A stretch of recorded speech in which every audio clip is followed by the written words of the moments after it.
కుమారుడి వేధింపులు భరించలేక సుపారీ ఇచ్చి హత్య చేయించిన తండ్రిని, ముద్దాయిలను అరెస్టు చేసి హత్యకు ఉపయోగించిన ఆటో స్వాధీనం చేసుకున్న పుంగనూరు పోలీసులు. పుంగనూరు మండలం బోయకొండ మార్గంలోని గానుగులగడ్డ సమీపంలోని అటవీ ప్రాంతంలో దుర్వాసనతో మృతదేహం గుర్తింపుతో వీఆర్ఓ ఫిర్యాదుపై ఘటనా స్థలానికి చేరుకున్న పోలీసులు మృతదేహం కుళ్ళిన దశలో ఉండడంతో అక్కడే పోస్టుమార్టం నిర్వహించి గుర్తుకు తెలియని వ్యక్తి అనుమానాస్పద మృతి కేసుగా నమోదు చేసి దర్యాప్తులో విస్తుపోయే విషయాలను వెలుగులోకి. మృతుడు మదనపల్లి మండలంగా దిగువ మామిడి గుంపలపల్లెకు చెందిన నారాయణమ్మ, గంగులరెడ్డి దంపతుల కుమారుడు సోమశేఖర్ రెడ్డిగా గుర్తింపు. 10 ఏళ్ల క్రితం హితుడి వేధింపులు భరించలేక హతుడి వేధింపులు భరించలేక భార్య 5 ఏళ్ల కుమారుడు బావిలో పడి ఆత్మహత్య చేసుకున్న కేసులో సోమశేఖర్ రెడ్డితో పాటు తండ్రి గంగులరెడ్డి కూడా జైలు శిక్షను అనుభవించారు. జైలు నుంచి బయటకు వచ్చాక సోమశేఖర్ రెడ్డి ఊర్లో అందరితో గొడవలకు దిగేవాడు. మరోసారి వివాహం చేసుకోవడానికి యత్నించగా ఎవరూ పిల్లలను ఇవ్వడానికి సహకరించలేకపోయారు. మరింతగా తల్లిదండ్రులను కొట్టి డబ్బులు లాక్కుంటూ వేధింపులు అధికమైతే విరక్తి చెందిన తండ్రి గంగులరెడ్డి కొడుకును చంపేయాలని నిర్ణయంతో 40,000 రూపాయలకు సుపారీ కుదుర్చుకున్నారని అడ్వాన్స్గా 35,000 రూపాయలు చెల్లించి ఒప్పందం చేసుకున్నాడు. గానుగులగడ్డకు చెందిన ముద్దాయిలు అమర్నాథ్, ఫణీంద్ర నాయక్లు పథకం ప్రకారం ఉద్దేశపూర్వకంగా హతుడిని ఆటోలో బోయకొండ అటవీ ప్రాంతంలోకి తోడుకొని వచ్చి మద్యం తాగిపించి రాళ్లతో కొట్టి హత్య చేసినట్లు, మృతదేహాన్ని అక్కడే గుంతలో వేసినట్లు ముద్దాయిలు తెలిపారని వివరించిన ఇన్స్పెక్టర్ శ్రీనివాసులు. సుపారీ ఇచ్చిన తండ్రి గంగులరెడ్డిని హత్య చేసిన ముద్దాయిలు అమర్నాథ్, ఫణీంద్ర నాయక్లను అరెస్టు చేసి వారి వద్ద నుండి ఆటో స్వాధీనం చేసుకుని కోర్టుకు తరలిస్తున్నట్లు తెలిపిన ఇన్స్పెక్టర్ శ్రీనివాసులు.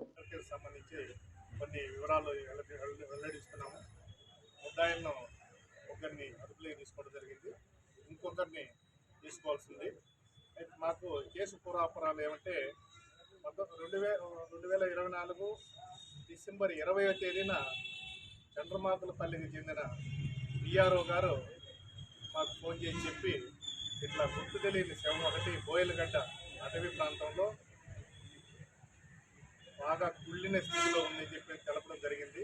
దాంతో మేము గుర్తు తెలియని శవంగా కేసు రిజిస్టర్ చేసి వెంటనే శవాన్ని ఫస్ట్ గుర్తించాలా ఎవరిదనేది దాని మీద మేము చుట్టుపక్కల పల్లెలకు పక్కనే ఉన్న మదనపల్లి అన్నమయ్య జిల్లాకు పంపించడం జరిగింది. ఈ విషయాన్ని తెలుసుకొని వాళ్ళకు సంబంధించిన వ్యక్తులు, వాళ్ళ తల్లి, వాళ్ళ బ్రదరు వీళ్ళందరూ మరుసటి రోజు ఉదయాన్నే స్పాట్కి రావడం జరిగింది.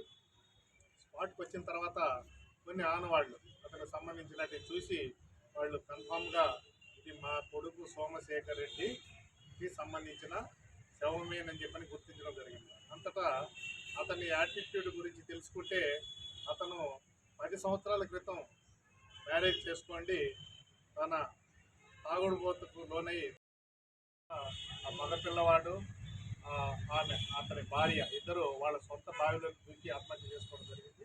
దాని మీద మదనపల్లి తాలూకాలో కేసు రిజిస్టర్ చేయడం అయింది. ఆ కేసు రిజిస్టర్ అనంతరం ఇతను ఇంకా విపరీతమైన త్రాగుడికి అలవాటైపోయి నాకు రెండో పెళ్లి కావాలా, రెండో పెళ్లి చేయండి అని చెప్పని తల్లిదండ్రులను ఇబ్బంది పెట్టడం, బాధ పెట్టడం, చంపుతానని బెదిరించడం, ఇరుగు పొరుగు ఎవరైనా అడ్డం వస్తే వాళ్ళని కూడా అదే ధోరణితో వాళ్ళ మీదకి తిరగబడటం, వాళ్ళని కూడా బెదిరించడం జరిగింది. వీళ్ళది మామిడి గుంపులపల్లి మదనపల్లి తాలూకా పిఎస్ లిమిట్స్కి వస్తుంది.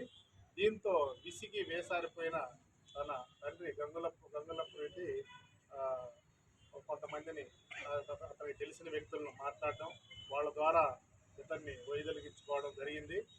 ఈ విషయాలన్నీ మాకు 21వ తేదీన కొంత ఇన్ఫర్మేషన్ వచ్చిన వెంటనే మేము ఇది హత్య కేసుగా నమోదు చేసుకొని ఆ విధంగా మేము దర్యాప్తు చేయడం జరిగింది. ఈ దర్యాప్తులో భాగంగా మా ఎస్పీ గారు, చిత్తూరు జిల్లా ఎస్పీ మణికట్ట చందోలు ఐపీఎస్ గారు చాలా మాకు సహకారం అందించి ముఖ్యంగా ముద్దాయిలను పట్టుకొనడంలో ఇంచుమించు పూర్తిగా చెప్పాలంటే సారే ఈ దర్యాప్తులో ఇన్వాల్వ్ అయిపోయినాడు. తర్వాత మా డిఎస్పీ గారు డేగల ప్రభాకర్ పలంనేర్ సారు ఆయన దగ్గరుండి పర్యవేక్షణ చేయడం జరిగింది. నేను దర్యాప్తులో భాగంగా ముగ్గురిని హత్యలో సంబంధించిన వ్యక్తులను పట్టుకోవడం, వాళ్ళని అరెస్ట్ చేయడం, ఈరోజు వాళ్ళ దగ్గర నుంచి ఇంకా కొంత సమాచారాన్ని సేకరించడం జరిగింది.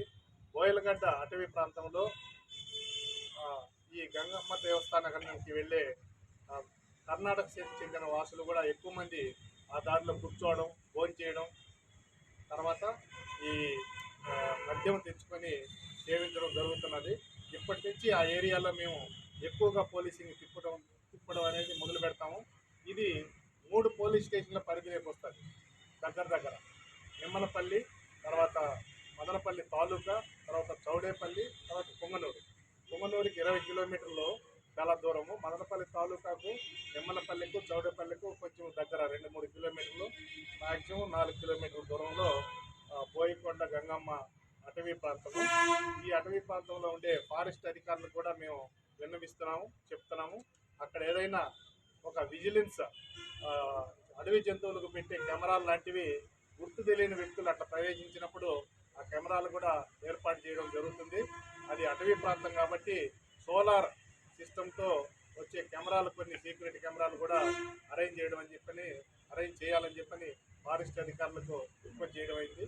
మేము కూడా ఇటువంటి ఇక మీదట అసాంఘిక కార్యక్రమాలు ఆ ఏరియాలో జరగకుండా తగిన చర్యలు తీసుకుంటాం.